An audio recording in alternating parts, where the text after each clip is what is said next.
بسم الله الرحمن الرحیم.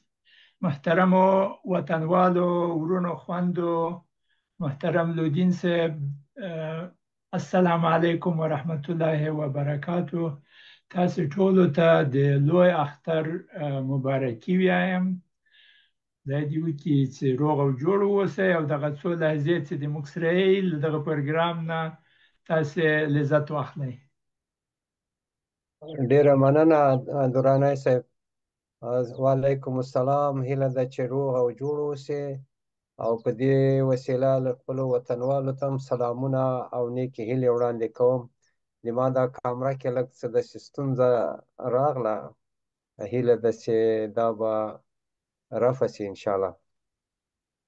او موږ محترم لیدونکو، موږ د نن پروګرام لپاره یو میلمه هم لرو چې هغه محترم فیض الله جلیلی ده، او اوس دی هم د موږ سره په پرده کې راغلی. جلیلی صاحب، سلامونه دې ورسیږي او د تیر اختر دې مبارکي.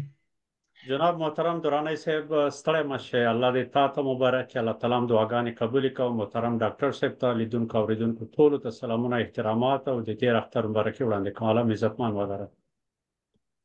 ډیره مننه دوستای محترم، هموطنای عزیز. بعد از تقدیم سلام و تبریکی عید قربان، شما را به پروگرام 57مین در سلسله ذهنیت سازی صلح خوش آمدید میگیم و خدا کنه چند لحظه که همراه ما می باشین از این پروگرام لذت ببرین و این را در صفحات اجتماعی خود شریک بسازین.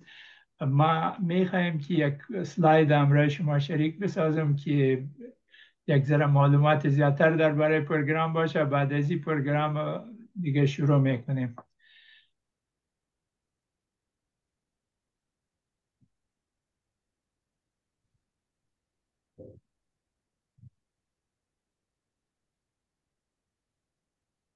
لکه چې دغه سلاید تاسو ګورئ، دغه سلاید دغه د موږ 50م پروګرام ده په دغه سلسله کې، او په افغانستان پیس چینل کې هغه نور پروګرامونه هم دوستان کولی شي چې ویني. په عین وخت کې هغه دوستان چې دلته حاضر دي دغه پروګرام ګوري، تاسو کولی شئ چې په کامنټو کې خپل نظریات او خپل تجربه د موږ سره شریک کړئ چې نور دوستان هم دغه لذت واخلي. لودین صاحب مهرباني وکړه، کامره دم لا تر اوسه کار نه کوي، خو کولی شي خبرې وکړي. او ډیره مننه. د موږ او تاسو د عمومي سلاید چې همیشه یې ښیو هغه دا ده چې د انسانان په انفرادي او په ټولنیزه توګه د دې وړتیا او استعداد لري چې د پرمختګ او د تکامل په لوري باندې خوځښت رامنځته شي او له خپلو استعدادونو نه ګټه واخلي. نو د دغه استعدادونو نه د ګټه اخیستو په مخ کې ځینې ستونزې او مشکلات او خنډونه موجود دي. له دې کبله له دغو نه تېرېدل اړین دي. د دې تېرېدو دپاره ځینې تدابیر پکار دي چې هغه په صبر او استقامت، تلاش او د ژبې اصلاح، د مقاصدو ټاکل، او نن به موږ او تاسو د ډیسپلین او انضباط په اړه باندې خبرې لرو چې د ژبې د ترمیم او اصلاح سره سم همدارنګه د روښانه مقاصدو د ټاکلو په خوا کې صبر او استقامت سره د هغه په لوري تلاش کول اړینه موضوع ده. نو په دې باندې به خبرې کوو او په دې ضمن کې د محترم جلیلي صاحب ته هم ستړی مه شئ وایم. هیله ده چې د ما کامره هم کار نه کوي او د جلیلي صاحب هم نه ګورم، نه پوهېږم څنګه خبره ده. زه خو یې وینم په صحنه کې، په پرده کې سته، عکس سته. ډاکټر صاحب محترم سلام علیکم. ستړی مه شئ. تېر شوی اختر دې تا ته مبارک وي. الله تعالی دعاګانې، عبادتونه، قربانۍ قبول کړي. عزتمن اوسئ. ژوندی اوسئ. که تاسو اجازه یې زه به یو ځل د باندې ووځم نو بېرته به بیا راسم. بیخي سمه ده، ته دغه کار وکړه، موږ به پروګرام ته دوام ورکړو. یوه مقدمه به ووایو چې تر څو ته راځې هغه مقدمه به خلک به پرې خبري. سمه ده، ډېره مننه. محترم جلیلی صاحب د تاسو په اجازه زه به دغه پروګرام شروع مهرباني کړم بیا چې لودین مهرباني صاحب هم راسي نو په هغه رقم به په مخ لاړ شو. دوستای محترم مثل که سلاید معلوم میشه یک سلاید کلیدی ماست. ما درباره از این گپ میزنیم که جامعه و افراد و اعضای جامعه همیشه در حالت رشد و نمو می باشه و یا در حالت رکود می باشه. یک جامعه و یا افراد به طور عمومی ابتدا در یک ساحه محتاجی زندگی میکنه و بعد از اینکه رشد کنند به ساحه خودکفایی و اگر زیادتر رشد بکنه به ساحه فلاح و سلام رشد میکنه و برای که از یک مرحله به مرحله دیگر رشد کنه باید از چند عایق از چند مانع عبور بکنه. څو خنډونه په لار کې موجودی دي دوی لپاره چې د هغو نه عبور وکړي گذار وکړي او بیا بل مرحله ته لاړ شي. په تېرو پروګرامو کې موږ وویلې چې دغه د محتاجي له مرحلې نه د خودکفایي مرحلې ته چې ځي هلته درې خنډونه مهم خنډونه هم د ټولنې د غړو لپاره موجود دي او هم د ټولنې لپاره موجود دي چې هغه ژبه ده، د مقصد نشتوالی ده او د انضباط نشتوالی ده. په تېرو شپږو اووه پروګرامو کې موږ د ژبې او د مقصد په باره کې وغږېدو او نن انشاءالله موږ به د انضباط په باره کې وغږېږو او دغه د لودین صاحب هم بیرته راغی. نو لودین صاحب خپل سلامونه هم وړاندې کړي چې دوستان د مخه مو وویني او په دغه سلاید باندې کې تبصره هم کوي. مهرباني وکړه. او ډیره مننه.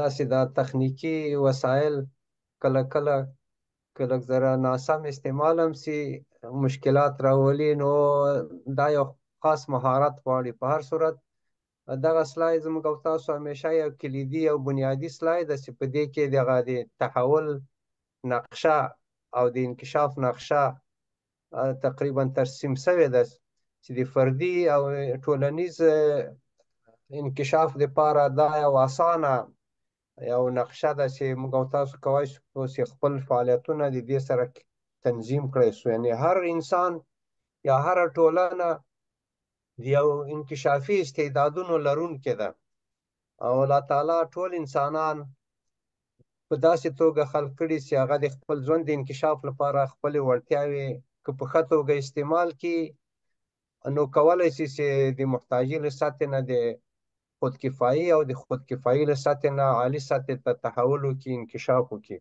خو د دې په مخ کې یو شمېر خنډونه یا یو شمېر هغه ګواښونه او فرصتونه په یو مختلط شکل باندې موجود دي چې دوی کولی شي چې د فرصتونو نه د ګواښونو په لرې کولو کې ګټه واخلي. دغه موږ هسې د والعصر صورت په شروع کې وایو چې د والعصر ان الانسان لفی خسر الا الذين آمنوا وعملوا الصالحات. وعملوا الصالحات ډېر ښه چې ته لاړ سې. دغه کې به دغه د پخواني پروګرام لپاره ما یوه وړه مقدمه جوړه کړې چې دغه اعمال صالحه به پکې راشي. ستا په اجازه به یعنې د اعمال صالحه تقریبا هغه شیان دي چې موږ ته د ژبې اصلاح، د مقصد جوړول او د انضباط درلودل دا دی. یو بله خبره دا ده چې الله تعالی له موږ نه همیشه په ډیره بهترینه طریقه د یو نیک عمل خپل عمل او په بهترینه طریقه د عمل اجرا د الله تعالی له احکامو نه ده چې خدای پاک چې انسان پیدا کړی ده چې دغه امتحان کې خپل کارونه په بهترینه طریقه باندې عمل کړي. ډیره مننه.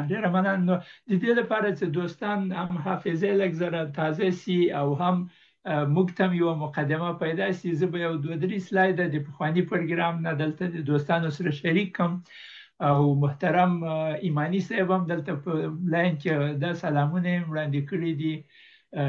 ډېر وعلیکم السلام ایماني صاحب، ډېره مننه چې تاسې همیشه موږ تشویق کوئ. زه به دغه سلاید ته لاړ شم چې پخواني پروګرام کې موږ د د مقصد د نستوالي په باره کې وویلې او موږ دې ته اشاره وکړله چې خدای پاک په قرآن عظیم شان کې د موږ لپاره واضح کړي چې د انسان ما د څه لپاره پیدا کړی، انسان مې د عبادت لپاره پیدا کړی، انسانان او جنیات ما د عبادت لپاره پیدا کړي چې په هغه باره کې موږ هغه د آیات یو جزم وړاندې کړی وو. بیا د موږ لپاره د مقصد د پیدا کولو لپاره کار ډیر اسانه کړی. هلته ځینې شیان په قرآن شریف کې په قسم د فرایض او واجباتو ذکر کړي چې دا کارونه موږ باید وکړو، او بیا موږ ته اختیار را کړی چې دغه نور عبادتونه تاسو چې کوئ له کومه لارې نه کوئ، دغه اعمال صالحه دي چې تاسو نفقه په څه خل پیدا کوئ.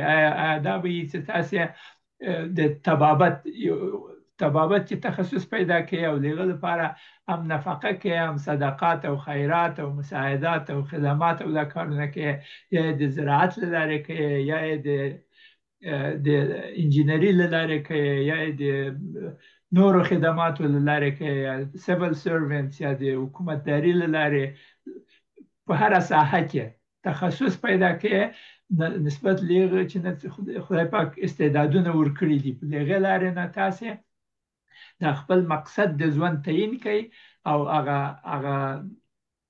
هدایتونه چې خدای پاک کړي چې له دغه لارې نه تاسو د ما عبادت کولی شئ. دغه اعمال صالحه ډېر مهم دي او دغه به یوه ښه مقدمه دي موږ لپاره.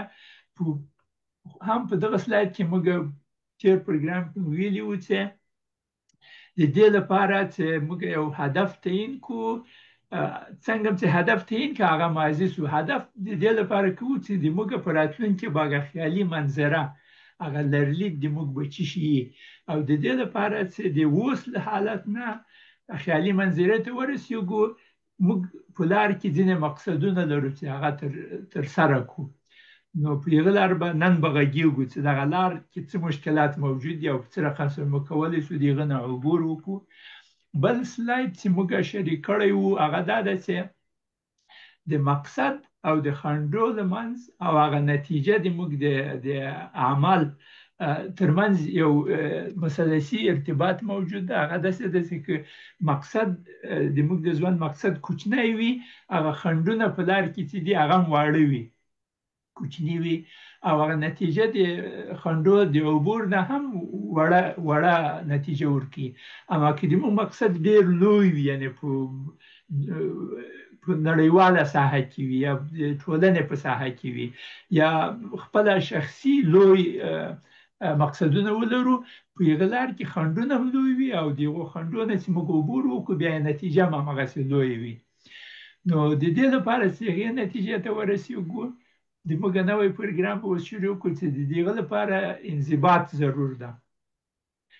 او نو بس په دغه ساحه کې به زه دغه سلایدونه لرې کړم چې موږ درې واړه دوستان هم وویني او لږ زره خبرې هم په دغه باندې وکړو، او بعد له هغه نه به بیا سلایدونه بیرته را شریک کړو او پروګرام ته به دوام ورکړو. هغه ځینې سلایدونه چې موږ پخواني پروګرام کې ویلي وو. نو لودین صاحب تی شروع کې بیا به زه تی جلالي صاحب ته وخت ورکړو چې په دغه ساحه کې هم لږ زره وغږېږي، بیا به انضباط ته پسې لاړ شو. خو خبره په دې کې ودرېدله چې د دې لپاره چې مقاصدو ته رسېدنه شونتیا ومومي، مخکې خنډونه دي او دغه د نقشې تطبیق او هغه ته یا خپلو اهدافو ته رسېدنه یو څه انضباط او ډسپلین ته اړتیا لري، ځکه چې په لاره کې خنډونه دي او ځینې خنډونه د باندې او ځینې دننه د انسان په دننه یا وړتیاوې یا آمادګي یا استعدادونه ورته کم وي. له دې کبله په انفرادي ژوند کې او په اجتماعي ژوند کې د اهدافو ته د رسېدو لپاره انضباط او ډسپلین یا یو شمېر قواعد او اصول پکار دي. نو اوس په همدغه موضوع باندې خبرې کوو چې دغه انضباط یا ډسپلین څه شی ده اصلا، ځکه چې موږ د نرمو مهارتونو په اړه خبرې کوو، نو دا هم فکر کوم چې دې سلسله کې راځي چې دا هم یو مهارت ته یا یو قابلیت ته چې دا هم کېدای شي چې رشد وکړي، یعنې یو په عادت باندې بدل شي. نو موږ په دې اړه خبرې کوو. نو کېدای شي چې تاسو یا محترم جلیلي صاحب و جلیلی صاحب خو میلمه د دې موږ حق د ده ده چې دی وغږېږي. جلیلي صاحب مهرباني وکړئ یوه مقدمه که دوستانو ته ځان هم معرفي کړي او بعد لیغنه بیا په دغه موضوع کې چې موږ تر اوسه بحث پرې وکړو، خپل نظریات، خپل تجربې او برداشتونه شریک کړي په یو 3-4 دقیقو کې. بسم الله الرحمن الرحیم. ټولو لیدونکو او اوریدونکو ته تاسو دواړو محترمو ته سلامونه او احترامات، او محترم ایماني صاحب چې دلته وجود لري هغوی ته هم سلامونه او احترامات وړاندې کوم. د تاسو فرموده کاملا درسته ده او رښتیا هم که سړی غواړي چې یو هدف ته ځان ورسوي، یو مقصد ته ځان ورسوي، هغې ډیسپلین ته ضرورت ده. مګر مخکې له دې نه چې ډیسپلین پیاده شي، د ډیسپلینو پیاده کولو دپاره یو پلان ته ضرورت ده او د هدف تعینولو ته ضرورت ده. که چیرته یو هدف سړی تعیین نه کړي مخکې نه بیا ډیسپلین کار کوي او نه هغه پلان چې وجود ونه لري هغه هم سرته نشي رسوی.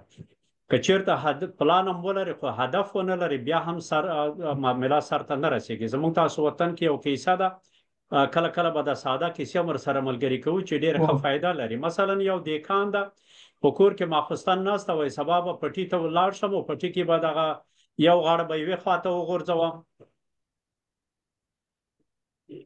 په اصطلاح د یوه بیلچه به راواخلم، د یو طرف به د پټي هغه سر ته یوسم، بل به د بل سر ته یوسم.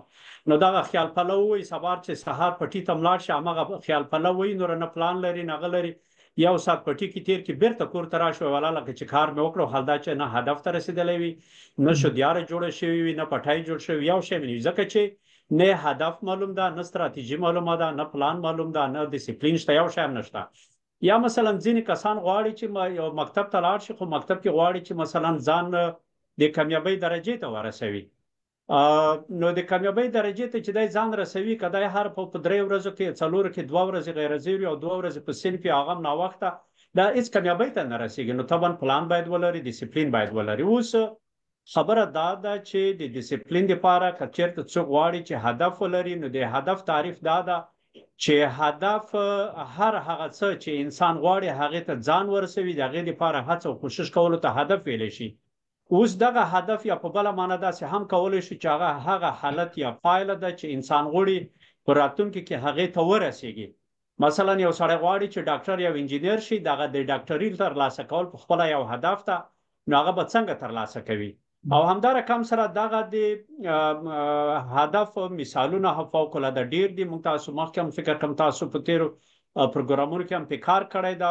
د هدف معلومول په خپله ډیر ضروري مسله ده، ځکه چې هغه انسان ته لار او جهت معلوموي او طرف ورته تعینوي، د پرمختیاو د بریاو سبب کېږي، ستونزې د منځه وړي او خنډونه د منځه وړي، مقاومت سړی ډیر مقاوم کوي مخکې ځي. خو دغه هدفونه که د لنډ مهال دپاره وي، که د منځمهال دپاره وي او که د اوږده مهال دپاره وي هغه باید تعیین کړي، نظر په شرایطو، وخت و زمان او نظر په هغه هدف سره چې سړی لري. ځینې کارونه دي چې لنډ مهاله هدف ته ضرورت لري، ځینې دي چې منځمهالو ته، او ځینې دي چې اوږد مهالو ته ډېر وخت نیسي. همدا رقمه دغه هدفونه چې کوم دي هغه انسان کولی شي چې شخصي مسایلو دپاره یې تعیین کړي، هغه د مسلکي شیانو دپاره مسلکي هدفونه دي، تعلیمي هدفونه دي، ټولنیز دي، کوم رقم هدف لري.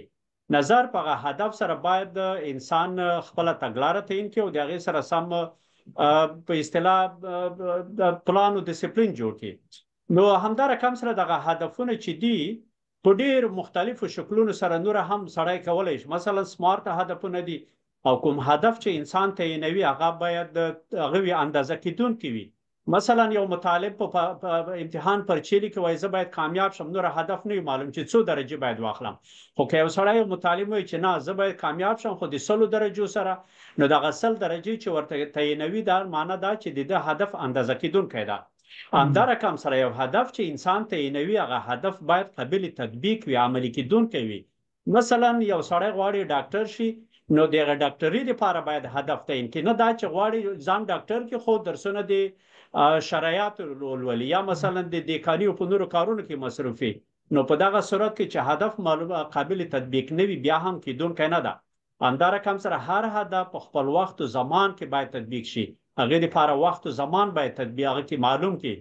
مثلا یو سړی غواړي چې فرضاً د ځان سره تعیین کوي چې والا زه باید په 2 میاشتو کې دکترا حاصله کړم، دا هیڅ قابل تطبیق نه ده. اما کوي چې زه ډاکټرا اخلم خو په راتلونکي 5 یا 6 کالو کې د وخت منظم ورته تعینوم، نو دا کېدونکې ده، قابل تطبیق ده.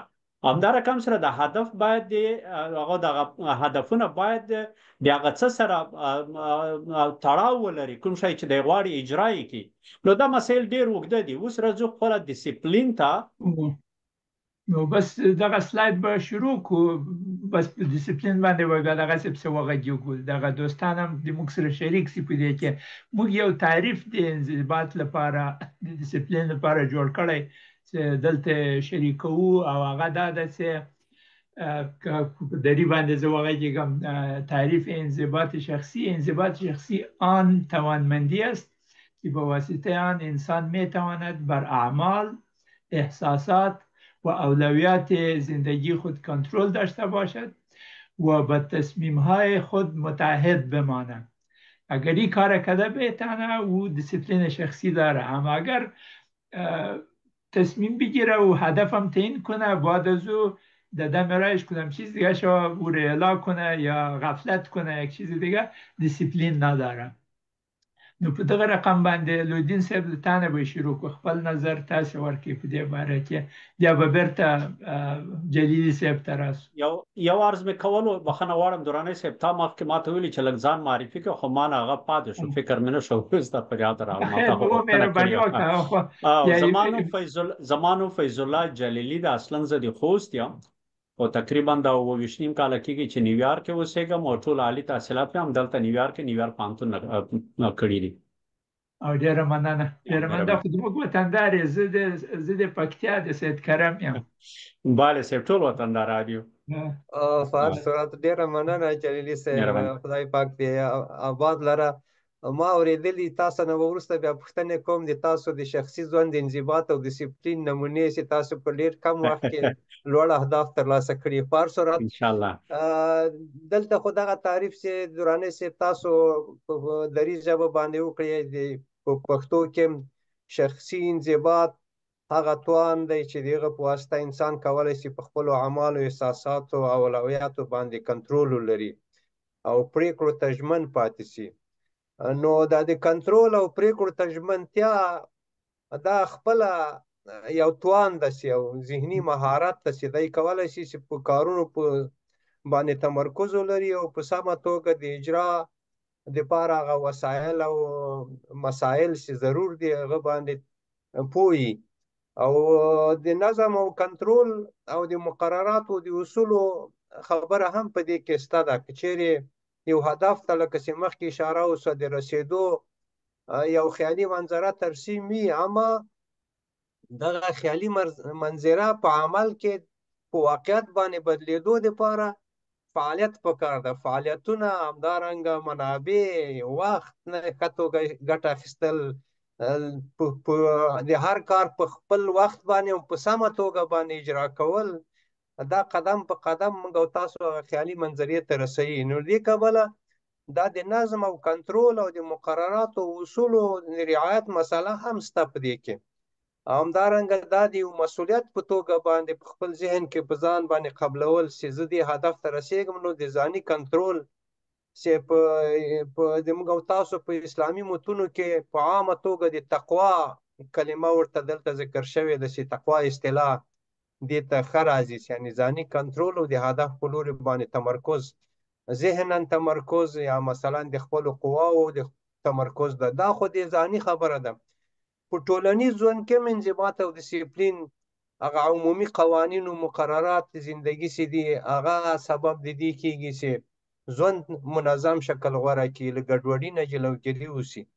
نو له دې کبله انضباط او ډیسپلین اهدافو ته د رسېدو او همدارنګه د ژوند په نظم کې په انفرادي توګه او په ټولنیزه توګه دا یو ضروري او اساسي مهارت او توان ده چې د دې رشد ته توجه کول پکار دی. موږ ټول په شخصي ژوند کې او په ټولنیز ژوند کې دې ته اړتیا لرو چې دا وپېژنو او دا د خپل ورځني ژوند عادت وګرځوو. د عادت کولو لپاره نو بیا ډېر کار پکار ده. ډېره مننه جلیلي صاحب. تاسو یو 2 دقیقې په دې موضوع باندې وغږیږئ، بیا به زم یو 1 دقیقه او تبصره پرې وکړم. رښتیا هم ډیسپلین یوه ښایسته کلمه ده چې د منظم چلند او د ځان کنټرول په معنا هم کیدای شي او ډېرې ژورې ګټې او اهمیتونه لري. که چیرته منظم چلند نه وي، دوامدار چلند نه وي، د خپل شوق له مخې نه وي، د ذوق له مخې نه وي، دا بیا انضباط نه بلل کېږي. که چیرته یو څوک غواړي چې په یوه اداره کې قوانین تطبیق کړي، خو دغه تطبیق په داسې شکل کې کوي چې دا ولا قانون ده او زه باید تطبیق کړم، او که تطبیق نه کم د جزا سره مخامخ کېږم، نو دا بیا ډیسپلین نه دی، دا بیا د مجبوریت له مخې نه وي، دا د قانونو تطبیق ده. مګر که چیرته یو سړی غواړي چې دا قوانین تطبیق کړي، خو په ډیر شوق او ذوق سره یې تطبیق کړي، په خپله خوښه یې تطبیق کړي، او په دې خاطر چې دلته په اداره کې یو نظم رامنځته شي او د ده په خپلو کړنو کې هم روزانه ژوند کې هم یو نظم رامنځته شي او هغه نظم تطبیق کړي او ځان هم د هغې سره مثلا وخت هم کنټرول کړي، زمان هم کنټرول کړي، د وخت و زمان و مکان او د شرایطو سره سم خپل کارونه په منظم شکل مخکې بوځي او داوطلبانه یې بوځي، دا نو بیا انضباط دی. د انضباط چې یا ډیسپلین او انضباط داسې هم ویلی شو چې دغه یو ښایسته پول ده چې انسان خپل هدف ته رسوي. که چیرته هدف نه وي، نو طبعا هدف او ډیسپلین دواړه سره تړلي دي. که هدف وي ډیسپلین نه وي، او یا ډیسپلین وي خو هدف نه وي، بیا انسان کامیابۍ ته نشي رسېدی. نو د وخت له مخې نه هم ډیسپلین ارزښت لري او هغه د ستونزو او د خنډونو په لرې کولو کې هم پوره کومک کوي. انسان د زغم طرف ته بیایي، پوره زغم او حوصله ورکوي، او همدارقم سره ذهني او فکري سکون ورکوي، ځکه هغه خپله چې کله ځان منظم کړي او خپل شرایط د کار منظم کړي او هغه د شوق له مخې نه وي، بیا طبعا انسان خپل ذهني سکون سره مخامخ کېږي او خپل کارونه یې مخکې وي. او کوم عادتونه چې نیمګړي عادتونه چې لري، هغه نیمګړي عادتونه په سالم او په ښایسته عادتونو بدلوي او هغه به په آینده کې هم ورسره عادت کوي. مثلا یو سړی د عادت له مخې یو وخت لمونځ کوي، بل وخت نه کوي، یا مثلا یو وخت دفتر ته ځي، بل وخت نه ځي، او که ځي ناوخته ځي، نو دا د دوی عادتونه منظم نه وي، کنټرول نه لري. نو که چیرته همدغه د خپل سکیجول او تقسیم اوقات له مخې دا عادتونه برابر کړي، هر وخت 5 وخته لمونځ په خپل وخت، هر وظیفې ته په خپل وخت تګ و راتګ، همداسې خپل ټول کارونه په خپل منظم وخت کار کول، نو دغه ټول بیا د انضباط پورې تړلي دي او دغه انضباط انسان نه یو ښه انسان جوړوي. دا یو منظم انسان جوړیږي، عادتونه یې اصلاح کیږي، په خپلو کارونو ښه تمرکز کوي، نتیجه یې د کامیابي ده، او په خپلو کارونو کې ولو که ډېر وړوکی ګام هم اخلي، غټ غټ تصمیمونه غټو غټو اهدافو ته یې رسوي. نو خپله دغه ډیسپلین کلمه چې ده، ما مخکې عرض وکړلو چې دا باید د هدف سره هدف ته د رسېدو دپاره باید تعیین شي، او دغه ډیسپلین چې کوم دی، نه یوازې خیال او خبرې باید نه وي، لکه مخکې ډاکټر صاحب محترم وفرمایل، بلکې دې ته باید عملی جنبه ورکړي. که چیرته سړی په دعاګانو باندې خپلې شودیارې جوړوي او په دعاګانو باندې سړی یو محل ته رسېږي، دا ممکنه نه ده، ځکه دا د خدای تعالی سنت نه دی. که چیرته یو سړی غواړي چې یو هدف ته ورسېږي، پیلوټ شي، انجینیر شي، ډاکټر شي، نو هغه هڅه غواړي، ډیسپلین غواړي، پلان غواړي، اهداف باید تعیین وي. نو دغه ډیسپلین دی چې انسان خپلو هدفونو ته رسوي. کوم نیمګړي کارونه چې وي هغه پوره کوي، او انسان د سستۍ نه، خنډ نه، بېنظمۍ نه، د دې کارونو نه انسان ساتي، خپله انرژي په وخت منظم ډول استعمالوي، وخت منظم استعمالوي، د هغې نه پوره استفاده کوي او هڅه کوي چې خپل روزانه کارونه بلې ورځې ته پرېنږدي. ډېره مننه، ډېره مننه. دغه سلاید هم د دوستانو لپاره لږ زره تشریح به ورکړو. په هر حالت کې موږ چې هدف تعینوو، موږ په دغه حال د حاضر کې، په حال د حاضر کې، او لکه چې جلیلي صاحب او لودین صاحب اشاره ورته وکړه، موږ یو هدف لرو چې یو خیالي منظره ته ځان ورسوو. هغه خیالي منظره د هر انسان لپاره فرق لري.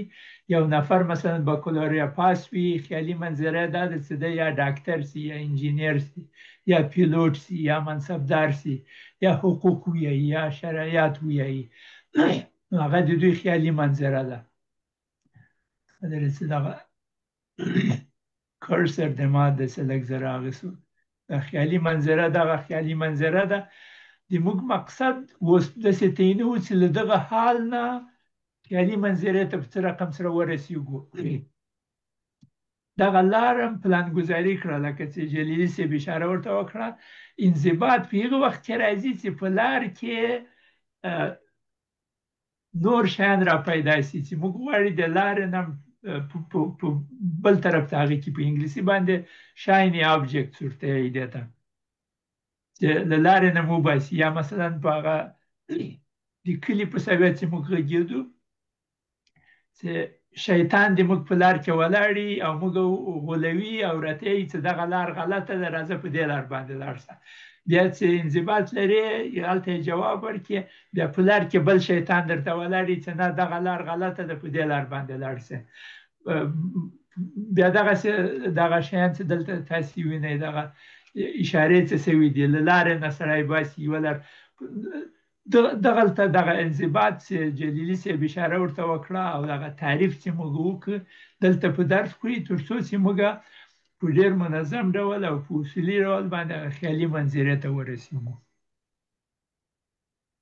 رښتیا هم لکه جلیلي صاحب مخکې وویلې، ما ته دا را په یاد شو چې دوه شی هغه یاد کړ، چې یو هغه دننه تعهد او ځاني ژمنتیا ده چې انسان د یو کار د اجرا دپاره یو مقصد ته د رسېدو لپاره خپله ځان کنټرولوي، خپله وجیبه ګڼي او خپل مسؤلیت ګڼي چې څنګه خپل مقصد ته ورسېږي، کوم وسایل او مسایلو باندې ځان پوه کړي یا مجهز کړي چې تر څو هغه ته ورسېږي، او یا څنګه مرسته ترلاسه کړي، څنګه خپل وخت تنظیم کړي. یو د باندې مقررات دي په اداره کې، په مملکت کې قوانین او دا شیان هم دي چې د ژوند د سمبالښت لپاره په کار کېږي. مثلا که د باندې موږ او تاسو وګورو چې دا په ترافیک کې تاسو د یو سړک غوندې منظره رسمه کړه، که چېرې څوک ځي یو ځای ته په سفر کوي، نو هغه مقصد ته د رسېدو لپاره په همغه خاصه لاره باندې باید سفر وکړي. کېدای شي په یو سړک کې مختلفې فرعي لارې هم موجودې وي، خو په هر صورت ځینې فرعي لارې نزدیکۍ هم داسې فرعي لارې چې بیا ډېر لرې له مقصده خلک بیایي او وخت هم اتلافېږي. دا مهمه ده چې دغه لار او نقشه او د هغه تعقیب باندې ځان پوه کړي. نو دا یو ډسپلین ده چې ځان د دننه تعهد ولري چې په هغه نقشې باندې حرکت وکړي.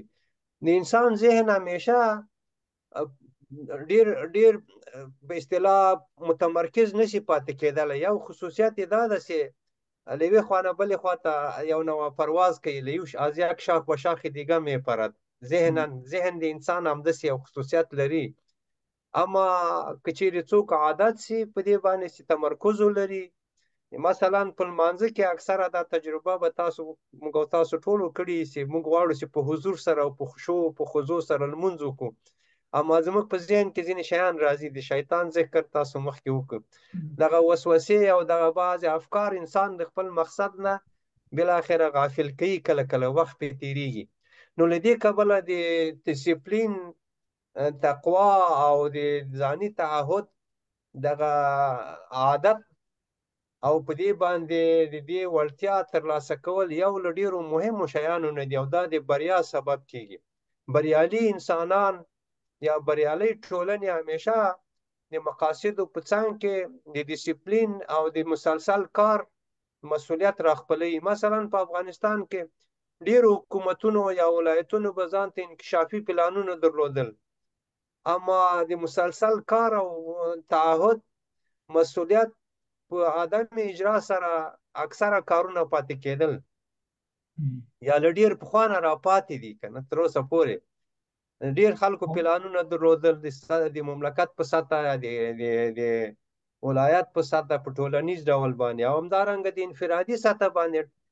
اوس په یو مکتب کې به ډېر خلک شاملېدل اما ټول خپل مقصد ته نه رسېدل. نو د مقصد په څنګ کې ډسپلین، لکه مخکې چې اشاره وشوه، ډسپلین ډېر مهم اساسي خبره ده. رښتیا که دغه سلاید چې په پرده کې دوستان ویني دا ډېر ساده بریښي، اما ډېر ساده نه ده. دا په دې کې ډېر شیان دي. مثلا په اوسني حالت کې زه ځینې مثالونه تشریح کوم. یو انسان 12م صنف خلاص کړی د په افغانستان کې او دی غواړي چې فاکولټې ته لاړ شي، یا طبیب سي یا ډاکټر سي یا انجینیر سي یا معلم سي، استاد سي، یا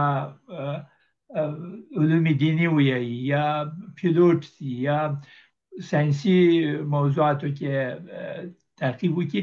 هغه ټول خیالي منظره ده. کېدای شي دې ته ووایو چې دغه حال دغه دنیا ده او خیالي منظره آخرت ده،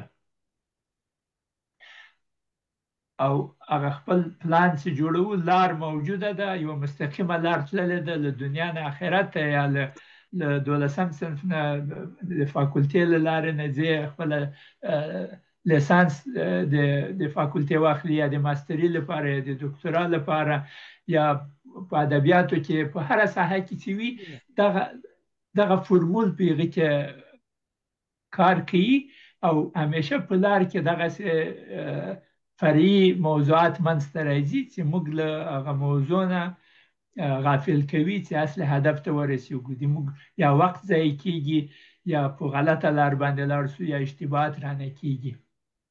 نو دغه یو ډېر مهم ده، او له دغه جنه پیږو چې په لار کې د دې لپاره چې لاړ شو، لکه جلیلي صاحب چې مخکې اشاره ورته وکړه، په هغه پلان کې به ډېر مختلف وظایف موجود دي. د دې لپاره چې هغه پلان تطبیق شي، څو کارونه باید وکړی شي.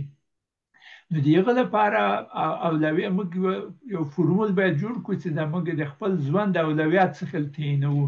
په هر صورت مخکې له هغه نه چې لاړ شو، جلیلي صاحب تاسې په دې باندې کوم نظر لرئ؟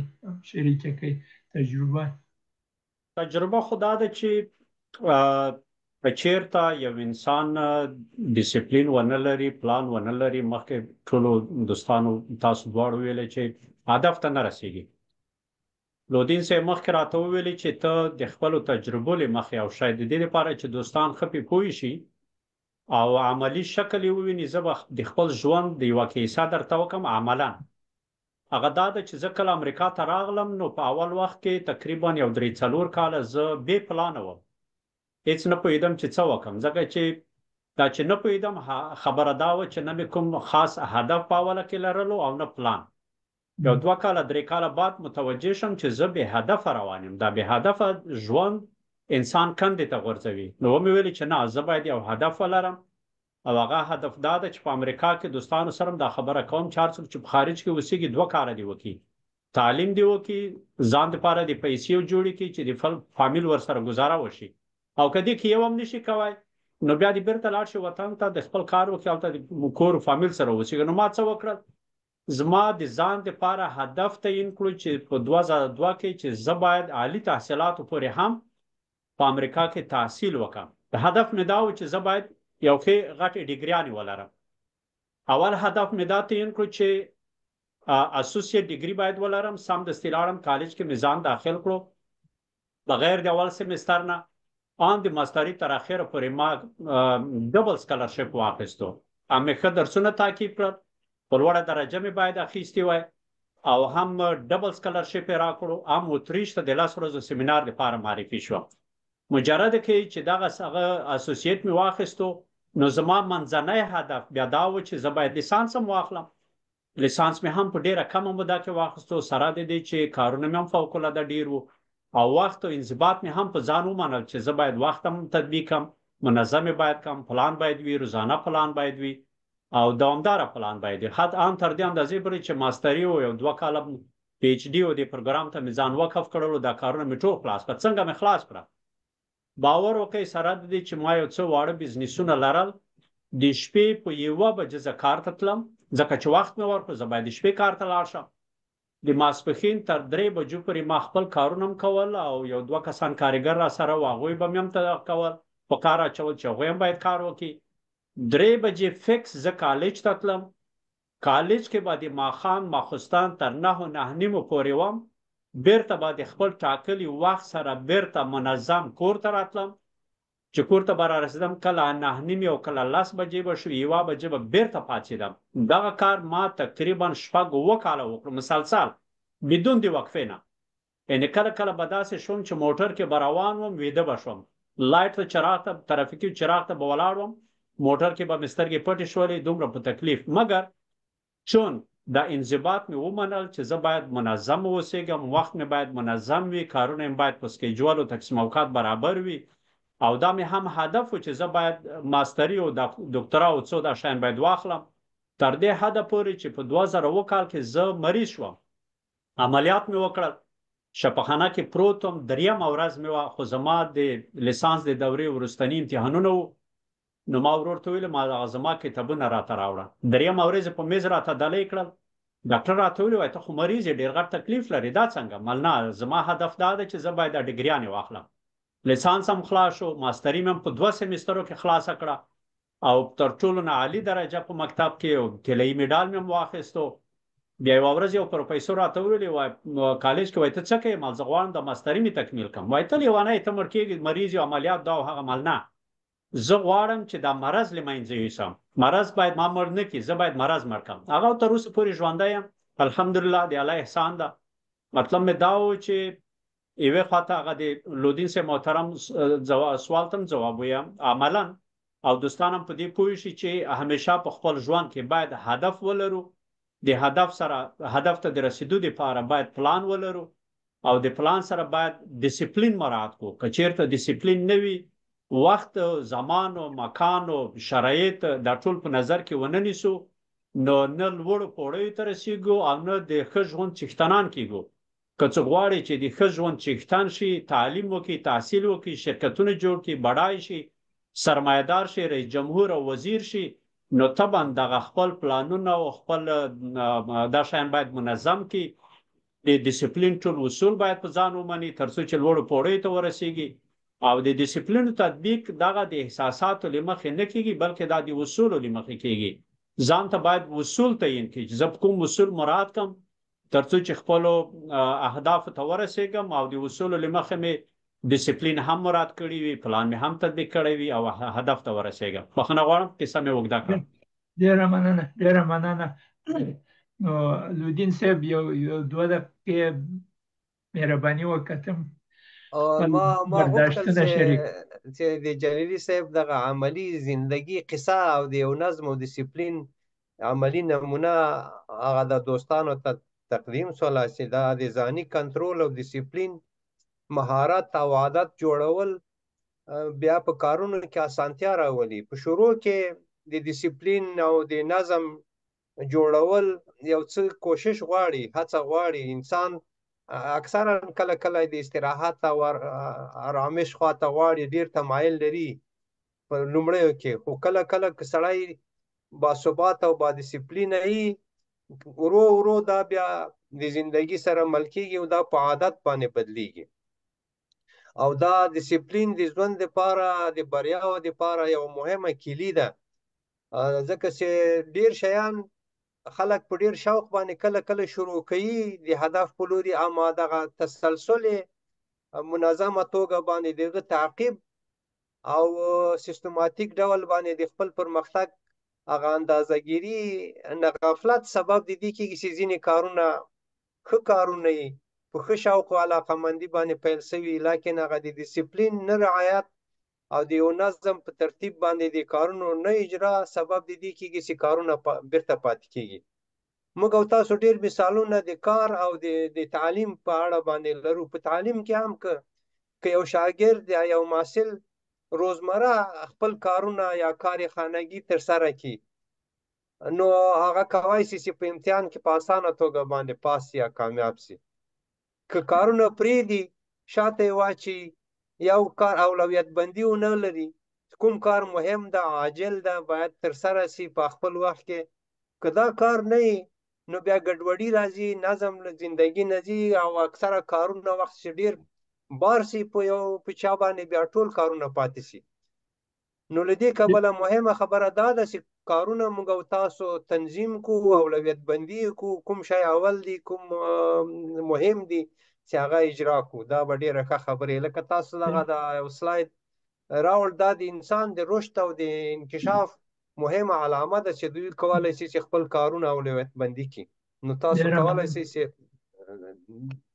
مننه. زه غواړم میخوایم امروز دوستا برداشت خودم شریک بسازم که جلیلی صاحب یک الگوی بسیار مفید است در این ساحه که چه قسم خود از امی اصول دیسیپلین و پلانگذاری و چیزا استفاده کرده و بالاخره به اهداف خود رسیده. یکی از مشکلات بزرگ برای افغان خصوصا برای جوانان که در خارج است و است که فکر میکنند که نه در یک جامعه هستند که خودشان بسویه و به اسلام مینستریم مردم نیستن، از او خاطر احساس حقارت میکنن. ما لودین صاحب شاید یاد شما باشه، ما چند سال پیش یک پروگرام به نام Conversations with احمد داشتیم که در روز ما بعضی از این جوانا و نفرایی که موفق بودن مامور از اونا مصاحبه میکردم و کلشان همی تجربه خود نشان داد که نه چه قسم از همی چیزایی که جلیلی سے به او اشاره کرد، خود هم کار میکردن، هم تحصیل میکردن، هم هدف داشتن و از طرف فامیل هم رشن همکاری میشود و چیزا بسیار مهم است در این ساحه که آدم به هدف خود برسه و زندگی هدفمند داشته باشه. چیزی که بسیار مهم است مثل که لودین صاحب شما اشاره کردید است که برای مردم بسیار کارا در پیش رویشان است، اما یک سیستم نداره که چطور اولویت سازی بکنه که کدامش اول باید کار کنه، دوم، سوم. در اینجا ما یکی از فرمولاست که میتونیم ازش استفاده کنیم. این فرمول به نام The Eisenhower Matrix مشهور است و این را استیون ام آرکوی در کتاب خود Seven Habits of Highly Effective People این را بسیار شهرت داده و اویست که کل چیزا را ما میتونیم در 4 ربع تقسیم بندی کنیم و ربع اولش است که هم اهمیت داره و هم عاجل است. در ربع دومش اهمیت داره اما عاجل نیست. در ربع سوم عاجل است اما اهمیت نداره و در ربع چهارم نیو اهمیت داره و نیو عاجل است. به این اگر کل چیزا را در اینجا تقسیم کنیم که کارهایی که پیش روی ماست کدامش اول صورت میگیره، معلوم در اول چیزای صورت میگیره که در ربع اول است که هم عاجل است و هم مهم است. بعد از اینکه او کارها خلاص شد کارهای آدم انجام بده که مهم است اما ضرور نیست که عاجل باشه یا نباشه. چیزای عاجل است مشکلات دیگه مردم است یا مسئولیت هایی که دیگه مردم سر ما میگذاره، ما را از عاجل معلوم میشه، ما را از خط از سرک به اکراه فری میبره و اون چیزا را ما مد نظر نگیریم. نو په دغه باره کې هم زه غواړم اول د جلیلي صاحب بیا د لودین صاحب د تاسې نظر واخلم او بیا به یو بل سلاید ته لاړ شو، بیا به پروګرام په یو رقم صرف خلاص کړو. جلیلي صاحب مهرباني وکړئ. جلیلي صاحب لکه د تاسې پرده اټس فروزن. او په هر صورت تاسې مهرباني وکړئ. دغه موضوع چې په دغه 4 چوکاټونو کې د کارونو اولویت بندي د غبل سلاید سره چې موږ تاسو د یو نظم او انضباط او ډیسپلین په رامنځته کولو کې ډیر مهم رول لري. که چیرې موږ د استعداد ته یا دغه وړتیا په ورځني ژوند کې تطبیق کړو چې موږ کوم شیان ډیر مهم دي موږ تاسو د ژوندۍ لپاره، د انکشاف لپاره، د پرمختګ لپاره، او یا په عامه توګه د اول سلاید که چیرې په نظر کې ونیسو چې هغه ټولنې چې په محتاجي کې ژوند کوي یا مثلا غواړي چې د انکشاف په لوري باندې پرمختګ وکړي کوم شیان ډیر مهم دي. بخښنه غواړم زما ته وای فای لکه چې کته شو. او پوښتنه ډېرې بخښنې سره. نو خیر اوس لودین صاحب شروع کړی بیا به د تاوار لودین صاحب نو د محتاجي په ساحه کې په عامه توګه باندې مثلا موږ تاسو د خپل وطن په اړه خبرې کوو چې د معیشت او حتی د خوراک احتیاج موجود ده، د دوا او د ډاکټر د ناروغۍ ځکه چې صحت او سلامتي او خوراک همدارنګه د استوګ نزای له روغتیا نه برخمنتوب دا د انسان ډیرو ابتدایي ضرورتونو څخه دي. د دغه د رفع لپاره موږ تاسو کوم اول شیان کوم مهم دي چې مثلا موږ ځمکه لرو، خاوره لرو، اوبه لرو، لمر لرو، د انسانانو پاور یا فزیکي قوت لرو، کوم شیان مهم دي چې په اجتماعي او په ټولنیزه توګه باندې یا په فردي توګه باندې مثلا که چیرې موږ هغه فرصتونه چې شاوخوا دې موږ موجود دي هغه وپېژنو او خپل اړتیاوې هم وپېژنو چې کوم شیان موږ هغه ته عاجل ضرورت لرو، نو دغه دپاره تعلیم و تربیه او وسایل پکار دي. مثلا زراعت او مالداري د موږ او تاسو د وطن ډیره پخوانۍ اقتصادي د معیشت یو ذریعه ده چې هغه د جنګو یا جګړو په واسطه باندې متاثره شوې. د هغې احیا اوله مسله ده. د هغې د احیا لپاره بیا کوم اساسي بل ضرورت ده، هغه نه تعلیم و تربیه او د هغه فني او مسلکي پرسونل ته زیات ضرورت ده.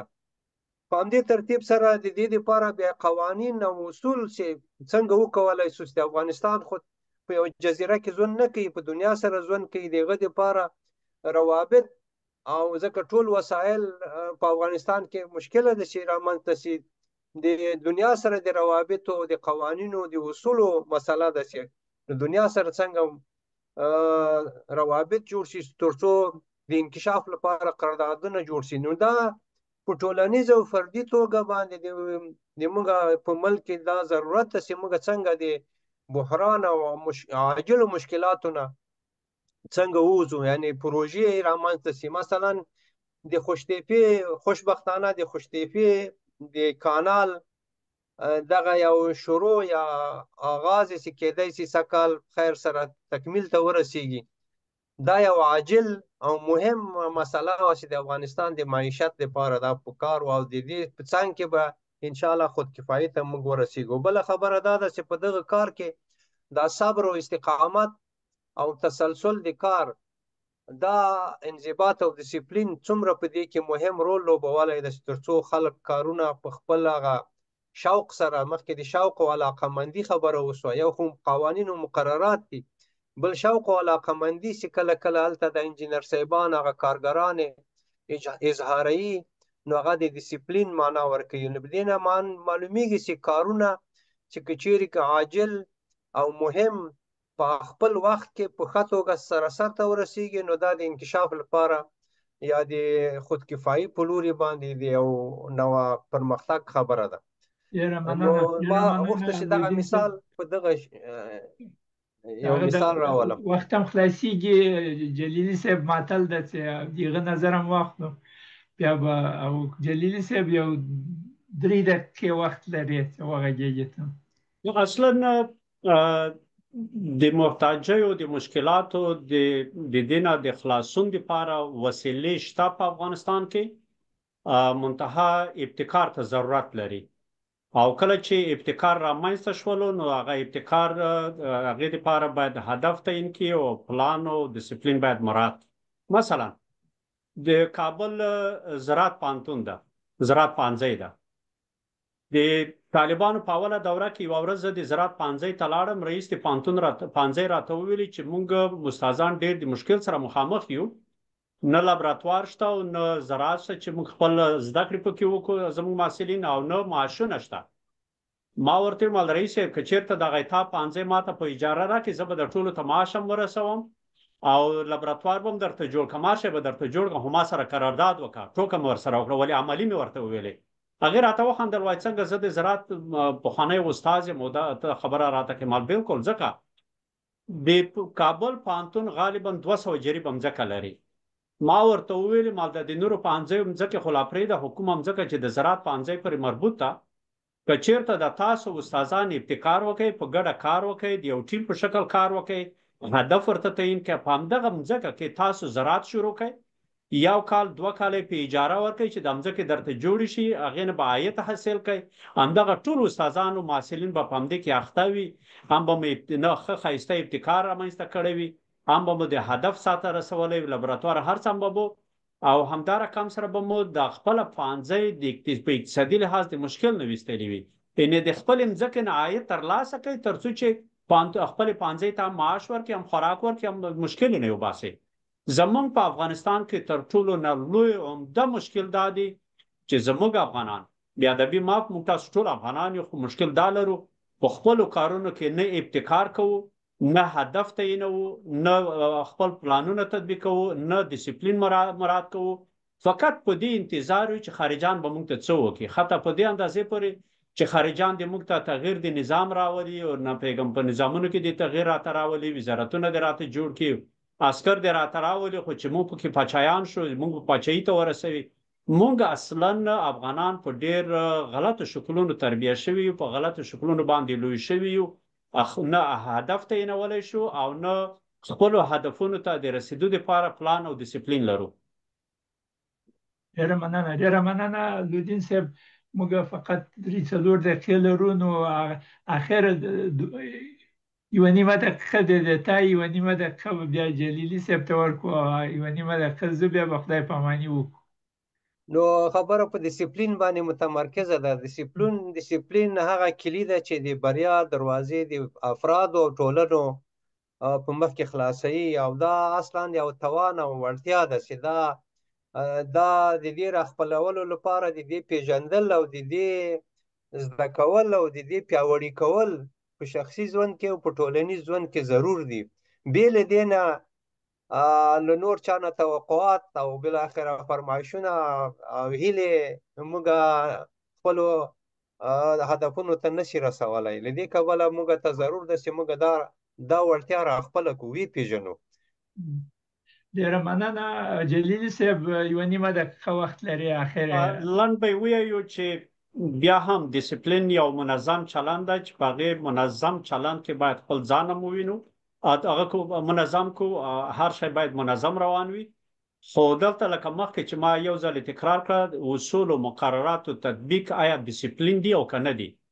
ډیسپلین او مقررات څه فرق سره لري؟ که چیرته یو څوک د حکومت قوانین تطبیقوي، لوایح تطبیقوي، هغه په دې خاطر چې دا ضروري ده چې باید ویې کړم ځکه زه لازمي ده، نو دا بیا د قوانینو اصولو تطبیق ده، دا ډیسپلین کې بیا نه راځي. او که همدغه اصول او مقررات د شوق له مخې، عملا د انضباطو له مخې، د خپل ځان او د ادارې د تنظیمولو دپاره وي، د کنټرولولو دپاره وي، نو دا بیا هم د قوانینو تطبیق ده او هم ډیسپلین رامنځته کوي.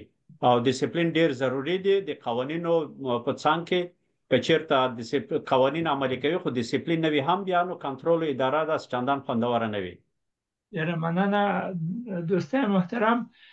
مثل که دیدین این موضوع انضباط و دیسیپلین موضوع مهم است. در یک پروگرام ما این را حلاجی کرده نمیتونیم و لودین صاحب شاید امرای موافقه کنه که برای یک 2-3 پروگرام دیگه هم جور میکنیم، دربارش گپ میزنیم و 2-3 سلاید دیگه که ما داشتیم امروز برای ما وقت نرسید که درباره از گپ بزنیم دیگه، اونا رو باز در پروگرام های آینده دربارش گپ میزنیم که چه قسم وسایل موجود است برای هموطنان ما که از او استفاده بکنه، که اولویت خود از صحیح تعیین کنه، صحیح پلان گذاری کنه، برای از او در پروگرام های آینده می باشه. دیگه فعلا پروگرام دیگه ختم میکنیم و دوستان سر به خدای پامانی و کو تر بل جمعه پورې ان شاء الله بل جمعه ته بیا راسو، او امکان لري یا دغه میلمه را سره وي یا بل میلمه راولو، دغه نظریات هم واخلو.